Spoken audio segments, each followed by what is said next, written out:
Hello, সবাই কেমন আছো? আমি অনেক ভালো আছি। তো আজ যেরকম দেখতে পাচ্ছ আমি রেডি হচ্ছি। আমি আজকে যাব পিকনিক করতে। আমি বলতে আমরা সবাই হট করে প্ল্যান হলো কি চল পিকনিকে যাই। দাদা ফোন করলো। তো এই দেখবার দিদি আর মানু এরা আমাদের জন্য ওয়েট করছিল। তারপর ওখান থেকে আমরা দিদি ফ্ল্যাটে আসলাম। কেন কি আমরা তো জানি না পিকনিক স্পট কোন জায়গা। দাদার সঙ্গে আমরা যাব সেই গাড়িতে হাসতে হাসতে আমরা পিকনিক স্পটে গেলাম। পিছনে আরও লোকজন ছিল।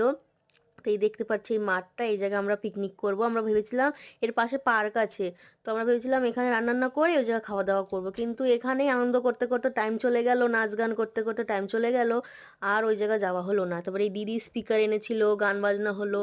তারপর সবাই বলছিল আমরা মেয়েরা মেয়েরা খেলি।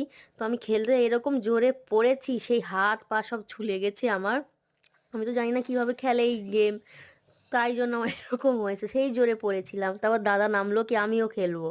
তো সবাই দৌড়াদৌড়ি করছিল, খেলাধুলা করছিল, এদিকে রান্না বান্না হচ্ছিল। রান্নায় ছিল কষা চিকেন, চিকেন বলতে লেগ পিস ছিল, সেই সুন্দর রান্না হয়েছিল। ভাত আর যে রান্না করে সে ভালো রান্না করেছিল। আর উনি হচ্ছে দেখাই দাঁড়াও, ইনি রান্না করেছে সব। তারপর আমরা সবাই এনজয় করলাম, রিল ফিল করলাম। তারপর একটু রান্নান্না হয়ে গেল যখন, তো সব একদিকে সব মেয়েরা বসে একটু পার্টি সাটি করলো, নাচ গান করলো। এই দিদিরা সবাই হাসাচ্ছিল, ডান্স করে করে করে করে।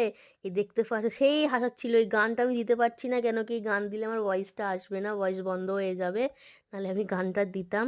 তো এই জায়গায় আমাদের টাইম বের হয়ে গেছে, অন্য পার্কে আমরা আর যেতেই পারিনি। পরের বার আবার আমরা যাব, ওখানে আরও আনন্দ হবে। আবার ক্রিকেট ম্যাচ আছে, ওই জায়গায় যাব পিকনিক করতে। তারপর আমরা সব নাচ গান করে খেলাধুলা করে রিল করে সব খেতে বসলাম। খেতে খেতে এত হাসি মজাক হচ্ছিল, পেটে ব্যথা হচ্ছিল। এই মানে হট করে পিকনিকের ও উঠেছে না, তাই জন্য এত মজা। আমরা আগের থেকে জানতামই না কি যাব যাব যাব, সকালে হট করে পিকনিক যাব সবাই। তো এইসব নিয়ে অনেক আনন্দ হলো। দিদি আমি বলছিলাম যে তুমি কি খাচ্ছো, তো দিদি দেখাচ্ছে leg piece, chicken leg piece. রান্নাটা অনেক ভালো হয়েছিল, মাংস ভালো হয়েছিল, ভাতও। এই আমার মেয়েকে দেখছে সবার, সব বাচ্চাদের কাছে একটু একটু যাচ্ছে, একটু একটু খাচ্ছিল। তারপর আমরা জঙ্গলে ঢুকলাম, একটু বাঘ দেখবো বলে সবাই বলছে এখানে বাঘ আছে, বাঘ আছে, বাঘ দেখবো বলে জঙ্গলে আমরা ঢুকলাম, দিদি আমি সাগরিকা দিদি। তারপর দেখলাম তো কি সুন্দর, দেখো সানসেট হচ্ছে একদম, সূর্যটা কি সুন্দর দেখা যাচ্ছে। তারপর আমি এই উপরে উঠেছিলাম, কেন কি সবাই রেডি হচ্ছিল কি যাবে, ওখানে বেরোবে, বাড়ি যাওয়ার জন্য সবাই বেরোবে, তাই সব কিছু গুছাচ্ছিল।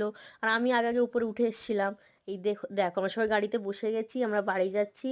ভিডিও কেমন লেগেছে অবশ্যই বলো। Bye bye.